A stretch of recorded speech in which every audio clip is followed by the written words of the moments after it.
We are now straightway going to Shri Shakya, who is from the Department of Telecommunications. Well, he's serving as part of the government. You may like to ask him certain policy things if the time permits, but I would not stand between him and his discourse. Shri Shakya, please deliver your. Thank you, Chair. Good afternoon to all the distinguished co-panelists here. The most valuable asset of the country, the students here, and the guiding force which is available on the SOFA Year 1 and 2. In fact, I'm privileged to be part of a sabha, if you call in Hindi. Say, normally the Indra is supposed to take care of, right?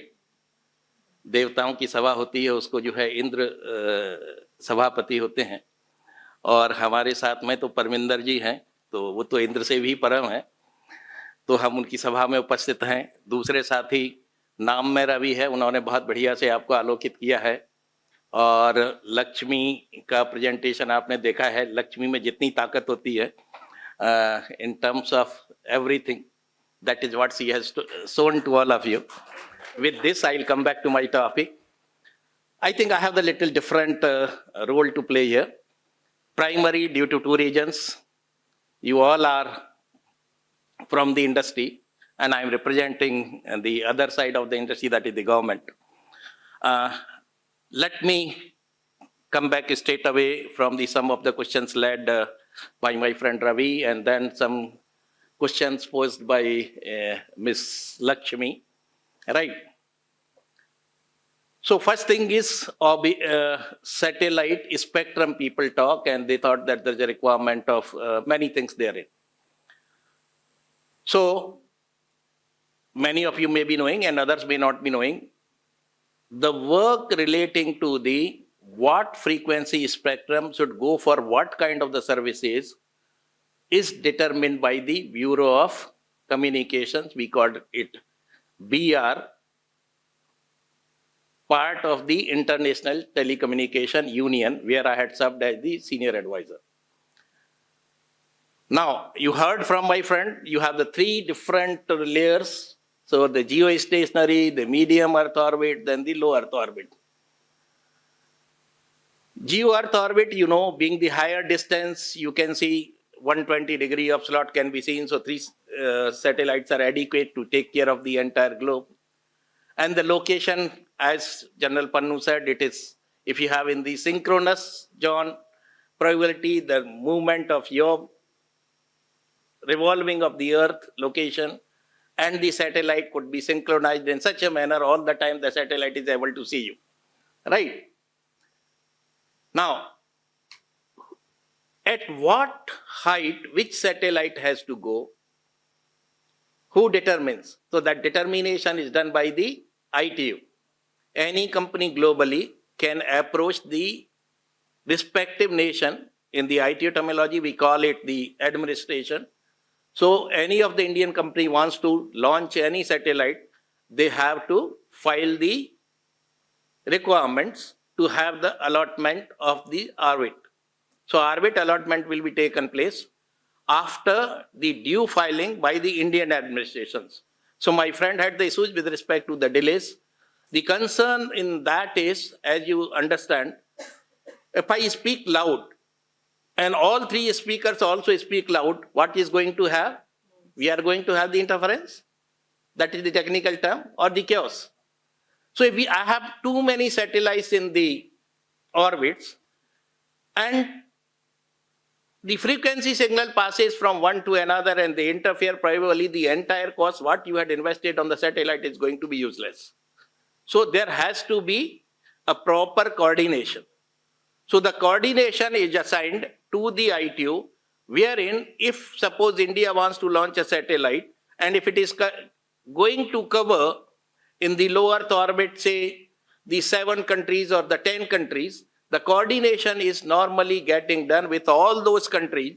So their plans of the satellites do not get impacted.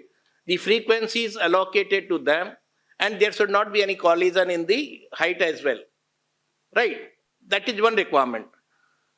Now, the prevailing issue, which I think all of us is supposed to know, we are very happy to listen that the latency goes very down once it comes to the low Earth orbit satellites. And I'm very happy to share with you. In fact, nowadays you can have your satellite phone on the same phone. There is no requirement to have the separate handset to receive the satellites. So that kind of the miniaturization or the innovation has taken place in the world, and that can help you out totally. But the problem is, what you would have heard, Mr. Elon Musk is going to launch 10,000 satellites in the LEO. OneWeb already have 648 about satellites in the low Earth orbit. If you add SES, the coming plans, probably we may have hundreds of thousands of the satellites in the low Earth orbit. And the Earth orbit starts, lower one from where?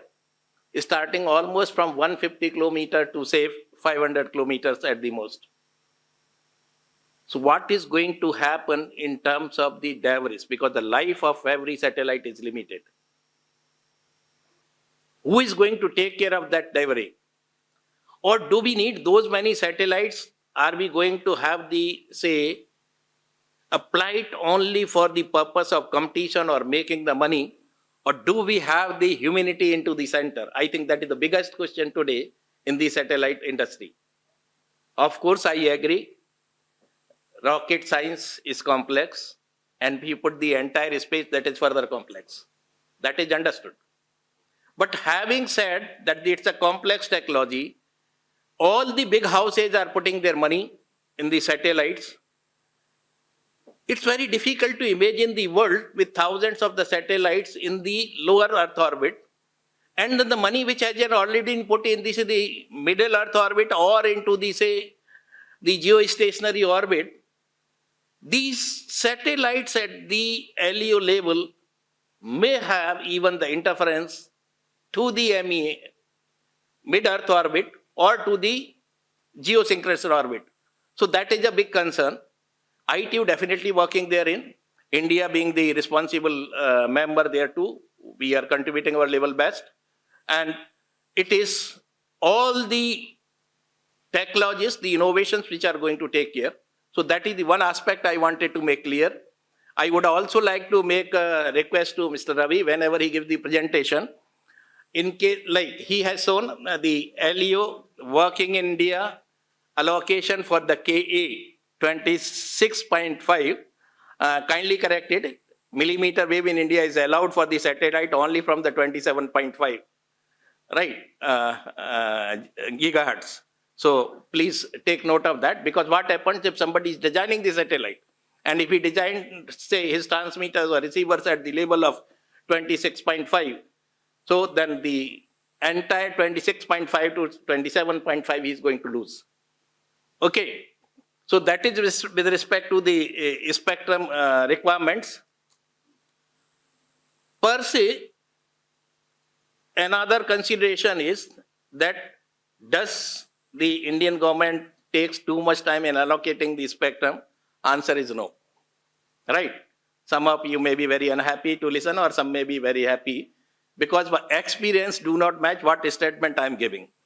The reason is, once you go for the satellites in the low Earth orbit, even on the upper orbits, the major concern is, since handsets kind of equipments are available in the user's end, it gets connected at just 200 kilometers of the height. Large number of the satellites are passing over my country. If the proper care in terms of security is not taken, we are going to land into the deep trouble. So there is a requirement of the coordination between the Ministry of External Affairs, between the Ministry of the Home Affairs, and what those considerations are there. One, can the operators, whether it's a OneWeb or the say SpaceX or the others, ensure that if a user is enrolled in India, its data will not go outside of the country.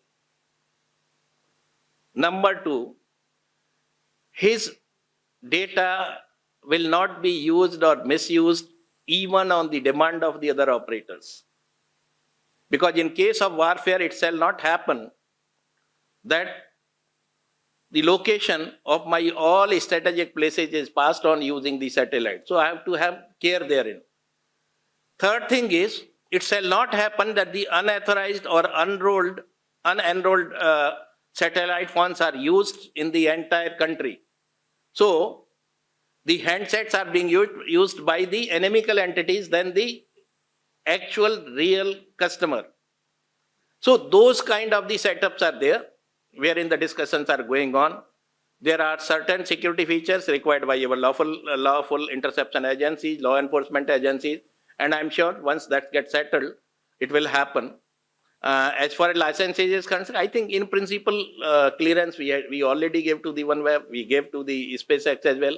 But the concern is unless the security needs are met and the environment wherein you are, you will appreciate the efforts of the country, and you can very well wait little more to be safer than landing into the troubles. That is what I wanted to say on the part of the allocation of the licenses and the operationalization of these satellites.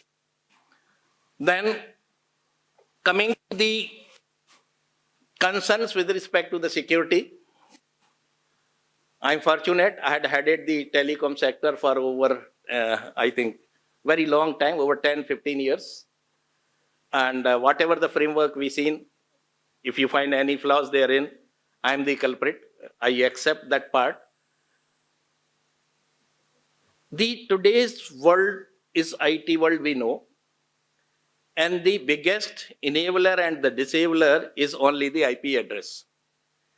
IP address makes you to reach anywhere in the world, right? But at the same time, it enables my good friend also to do whatever he wants to do in my environment. Having IP address visible for making the connectivity all across the globe, yes, the vulnerability with the ICT network is very high. It is reality of the day, right? The good thing what country has done in respect of care, I am sure as far as telecom operators are concerned, they have their own systems of the IPS, IDS, whatever you learn, the APT solutions. I'm not going there. And you also did not have much of the concern there. The concern is with respect to the citizen-centric issues. So as you already mentioned, the best part what government has come out is they created a national framework wherein anybody can launch its complaint. The lodging number is 1930. Kindly note it, pass it to all your friends. Then, if you are sitting on the machine, please report it to the www.cybercrime.gov.in. Now, I'll tell you the advantage thereof. First thing is, if you are able to lodge your complaint, say within first 3 minutes, the probability of getting entire money refund is very high. I can say over 80%. The delay caused by you in reporting the case, you know how the culprits work. The money get transferred from one account, what you are sending to the one, but it further get divided into n into whatever the number is. So suppose 20 lakhs is passed, it may happen that it may get distributed to the 20 lakhs accounts. Now, investigating 20 lakhs accounts, working there, recovering it, it's a, you can say, Herculean task to our friends in the police as well. So that is one. But wonderful initiative taken, and I'm glad to share with you by the government of India. That is, we had linked the bank accounts, or the banks I should say, Ministry of Home Affairs 1930, cybersecurity.gov.in portal, Sanchar Sathi portal, For what? If anybody is, or even the portal of the Indian Crime Bureau. So what happens there? If anybody is reporting this number is harassing me, this number is involved in cheating me, or this number has involved in taking money, impersonation, whatever cyber-related complaints you make.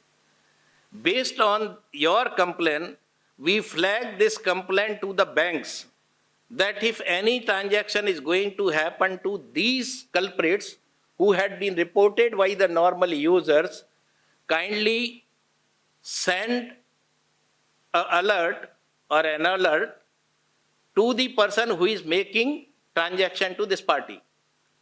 So suppose I want to make a transaction even on UPI to anyone, and if the person whom I'm making the transaction had been reported as the culprit earlier, once or twice, I will get the alert that kindly do not pass on the money further or do not go ahead with your transaction unless you know the person individually and you are 100% sure the person is genuine. So that makes a little, safety to you. If such complaints are little more than 2 or so, then we say this person whom you are making the transaction is frequent fraudulent guy. Kindly think twice before making the transaction.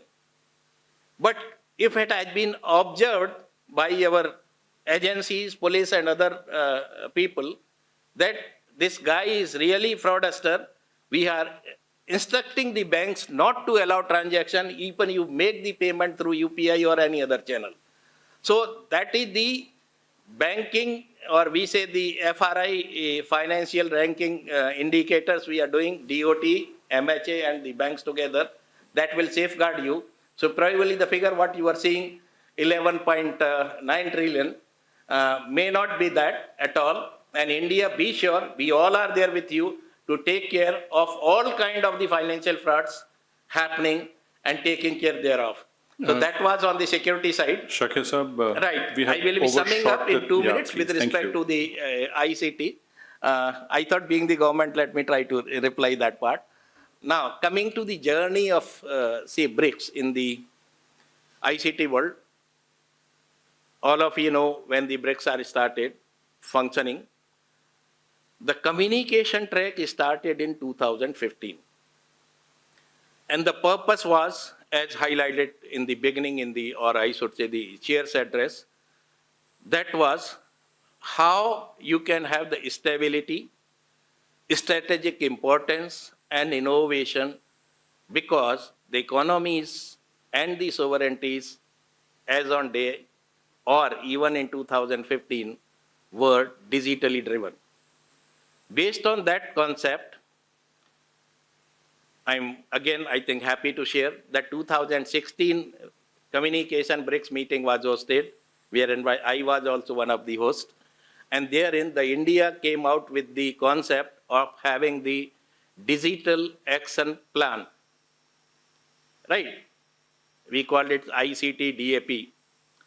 That was defining that what are the core areas, what is expected from the different countries in those areas. And then moving forward, we again initiated like having the institutional management. So in the communication field or in the ICT field, we already have BRICS Institute for Future Networks, wherein each member has declared its leading ICT innovator or the R&D center and the manufacturing together as their institute, and all of them are allowed to speak between them, organize talk on the literary work or the research work, and exchange staff as well. Then further, again, in the 2021, we hosted the second time the BRICS Communications meeting. There we came out with the proposal of creating the digital public goods, which has been now renamed as the digital public infrastructure. The strength in BRICS is today, if you see in the satellite, 3 countries are there out of 5 which have the capability of satellite manufacturing, sending to orbits. If you look at the IT workforce, we are more than 80% of the entire globe in terms of the IT workforce available. If you look into innovation hubs, it's not, means we are always proud to have, say, more than 1,000 now unicorns and over 40,000 startups coming in few years. So that figure is wonderful. But if you put together the innovators in the other countries, that goes much higher. So we have very high potential in terms of the collaboration, although sometimes due to ongoing bilateral issues, speed or the pace becomes issue, but being the multipolar and the multilateral entity, BRICS is able to move very positively from the 2015 till now, and I'm sure it will further move on. Now, in the BRICS, there are 5 different verticals have been decided, wherein the study groups had been created. So one study group is working on the AI. Any one of you wants to join, they can join that. There is a study group working on the 6G innovations and the development of the use cases. There is a working group on the Industry 4.0. There is a working group even on the agriculture side. So these are the communication related activities which are ongoing, and collaborations, I think, as the part of the country's think tank team, my request would be that whatever institutions created, now it's a time to deliver instead of having, say, mechanisms, discussions and all, and I'm sure that will be happen. I think with this, since time has passed, I would like to close here, and thank you. I'm available to all of you for this.